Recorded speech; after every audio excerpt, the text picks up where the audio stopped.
Manusia sekarang sudah melalui proses evolusi yang sangat panjang. Tapi, kalian tahu nggak proses manusia bisa sampai sini?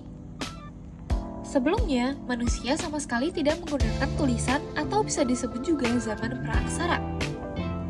Yuk kita pelajari mengenai zaman praaksara menurut arkeologi.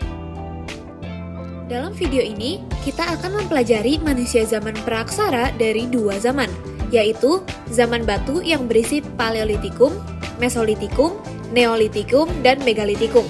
Lalu, ada juga zaman logam yang berisikan zaman perunggu dan zaman besi. Nah, di sini kita akan bahas tentang Paleolitikum. Paleolitikum bisa disebut juga dengan zaman batu tua yang merupakan masa berburu dan mengumpulkan makanan tingkat awal. Zaman ini berlangsung pada 50.000 sampai 10.000 sebelum Masehi. Dan di masa ini, manusia lebih duluan mengenal api daripada tulisan. Dalam zaman ini, diperkirakan ada 6 jenis manusia purba yang hidup di zaman Paleolitikum. Pithecanthropus erectus, Meganthropus paleojavanicus, Homo erectus, Homo soloensis, Homo wajakensis, dan Homo floresiensis. Alat-alat yang digunakan oleh manusia purba pada zaman ini masih tergolong kasar dan sederhana. Mereka hidup secara nomaden atau berpindah-pindah dalam kelompok kecil sekitar 10-15 orang, lalu berburu hewan serta mengumpulkan buah dan umbi-umbian. Walaupun mereka belum mengenal tulisan, tapi sudah ada banyak budaya yang disalurkan dari mereka. Yang pertama, ada kebudayaan Pacitan. Kebudayaan Pacitan ditemukan oleh von Koenigswald pada tahun 1935. Dan penemuannya adalah kapak genggam, alat serpi yang masih kasar, dan kapak perimbas. Lokasi penemuan ini ditemukan di Progo, Gombong Jawa Tengah, Sukabumi Jawa Barat, dan Lahat. Kapak genggam atau chopper adalah alat berupa kapak yang tidak memiliki tangkai. Benda ini diperkirakan merupakan hasil budaya dari manusia Meganthropus. Yang kedua ada kapak perimbas. Adalah alat yang digunakan untuk merimbas kayu, memahat tulang, dan diperkirakan merupakan hasil dari manusia Pithecanthropus. Selanjutnya ada kebudayaan Ngandong. Kebudayaan Ngandong ditemukan di Ngandong, Ngawi, Jawa Timur. Peralatan yang dihasilkan adalah peralatan dari tulang dan tanduk rusa. Alat tersebut diperkirakan digunakan sebagai alat penusuk, belati, atau mata tombak. Salah satu benda kebudayaannya adalah alat dari tulang binatang. Ujung tombaknya yang bergerigi dan lancip mampu digunakan untuk mengorek ubi dan keladi dari tanah atau menangkap ikan. Ada juga flakes yang terbuat dari batu kalsedon. Benda ini digunakan untuk mengupas makanan, berburu, menangkap ikan, dan mengumpulkan makanan. Next, Mesolitikum. Mesolitikum atau zaman batu tengah adalah zaman kedua dari Paleolitikum yang didominasi oleh bangsa Papua Melanozoid. Zaman ini merupakan masa berburu dan mengumpulkan makanan tingkat lanjut. Setiap gender memiliki tugasnya masing-masing, seperti laki-laki yang berburu dan perempuan yang menjaga anak atau memasak. Dalam zaman Mesolitikum, terdapat dua budaya besar yang telah membedakan manusia pada zaman Paleolitikum dan Mesolitikum. Budaya itu adalah Kyoken-Modinger dan Abruzos-Roche. Kyoken-Modinger mendapatkan namanya dari bahasa Denmark. Kyoken yang artinya dapur dan Moding yang artinya sampah. Kyoken-Modinger adalah sampah-sampah dapur berupa tumpukan kulit kerang yang dapat ditemukan di sepanjang pantai Sumatera. Budaya yang dihasilkan Kyoken-Modinger yaitu pebble, kapak genggam, kapak pendek, dan pipisan. Selanjutnya ada Abruzos-Roche, yaitu gua-gua di tebing pantai yang digunakan manusia sebagai tempat tinggal. Hasil budayanya adalah peralatan dari batu, tulang, dan tanduk. Lukisan cap tangan merah juga banyak ditemukan di dalam gua-gua tersebut yang dianggap sebagai simbol kekuatan, perlindungan dari roh-roh jahat, dan dianggap memiliki kekuatan magis. Abruzos-Roche dapat ditemukan di Besuki, Bojonegoro, dan Sulawesi Selatan. Masa Neolitikum. Zaman batu baru ini adalah masa bercocok tanam bagi manusia purba atau masa food producing. Tapi mereka masih melakukan perburuan. Perbedaan budaya zaman sebelumnya dengan zaman Neolitikum terletak di pembuatan barang-barangnya yang lebih sempurna, lebih halus, dan fungsional. Yang pertama, ada kapak lonjong. Kapak lonjong terbuat dari batu yang diasah berbentuk lonjong dan panjang. Kapak lonjong digunakan sebagai cangkul untuk menggarap tanah dan memotong kayu atau pohon.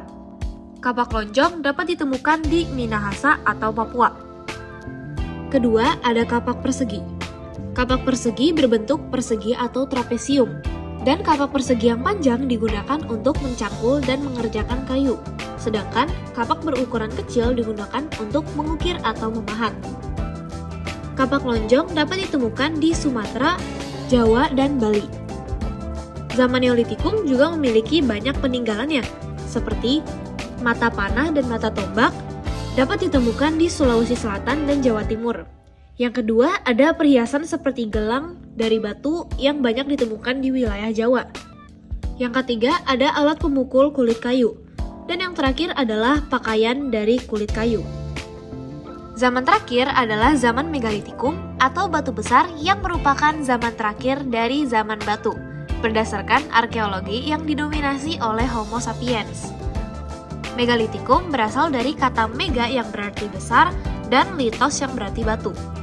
Pada zaman ini, manusia bahkan dapat membangun bangunan dari batu-batu besar yang biasanya digunakan untuk upacara keagamaan, penguburan jenazah, dan ritual.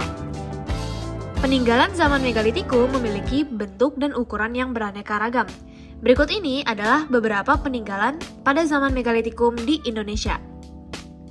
Kubur batu, yaitu tempat penguburan yang terbuat dari 6 papan batu. Kubur batu dapat ditemukan di Sumba dan Minahasa. Menhir adalah batu alam yang dibentuk untuk pemujaan atau tanda penguburan. Menhir dapat ditemukan di Sulawesi Selatan, Kalimantan, dan Sulawesi Tengah. Selanjutnya adalah dolmen, atau meja batu yang merupakan batu besar yang ditopang batu berukuran kecil untuk meletakkan sesaji dan dapat ditemukan di Telaga Mukmin, Sumberjaya, Lampung Barat.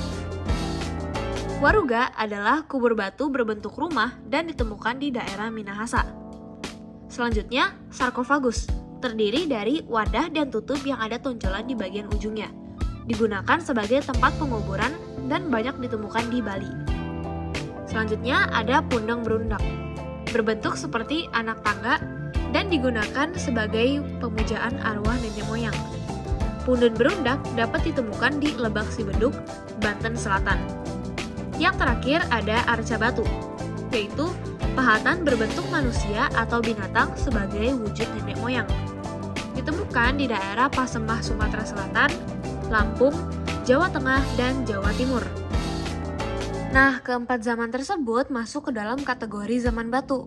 Setelah zaman batu selesai, masih ada zaman lagi, yaitu zaman logam. Zaman logam atau zaman perundagian berasal dari masyarakatnya yang mulai memiliki keterampilan di pekerjaan tangannya. Di zaman ini, manusia juga sudah mengenal teknologi, pertukangan, dan alat-alat logam seperti perunggu dan besi. Pada zaman logam, terdapat 2 zaman yang terjadi di Indonesia, yaitu zaman perunggu dan zaman besi. Zaman perunggu diperkirakan berlangsung tahun 300 sebelum Masehi. Manusia pada zaman ini sudah menetap, mengenal teknologi perundagian dan perdagangan barter.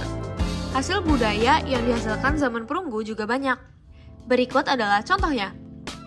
Yang pertama adalah candrasa. Candrasa dapat ditemukan di Bandung dan digunakan untuk keperluan upacara. Candrasa memiliki bentuk yang hampir sama dengan kapak pada umumnya, tapi ujung mata kapak ini pipih dan melebar. Selanjutnya, kapak corong, atau bisa disebut juga kapak sepatu. Kapak ini digunakan dalam upacara adat dan dapat ditemukan di Bali, Sulawesi Selatan, dan Sulawesi Tengah. Ketiga, ada nekara atau gendrang besar, digunakan dalam upacara untuk memanggil hujan. Nekara juga memiliki pola-pola ornamen yang terukir di sepanjang tubuhnya. Lalu ada juga moko, alat yang berfungsi sebagai mas kawin, alat tukar, alat upacara, alat musik, dan masih banyak kegunaan lagi. Moko memiliki ukuran yang lebih kecil dari nekara dan dapat ditemukan di Pulau Alor atau Pulau Flores di Manggarai. Bejana perunggu adalah tempat untuk upacara keagamaan sebagai tempat minum dan dapat ditemukan di Danau Kerinci dan Madura. Bentuk bejana perunggu seperti periuk, tapi lebih langsing dan gepeng. Terakhir ada arca perunggu, memiliki bentuk hewan maupun manusia dan digunakan sebagai penyembahan roh untuk upacara keagamaan. Dapat ditemukan di Riau, Sulawesi Selatan, dan Bogor, Limbangan. Periodisasi zaman ini telah berakhir dengan zaman besi. Pada zaman besi, peralatan yang dibuat sudah lebih sempurna menggunakan besi. Peninggalannya adalah mata kapak, mata sabit, mata pisau, mata pedang, cangkul, dan lainnya.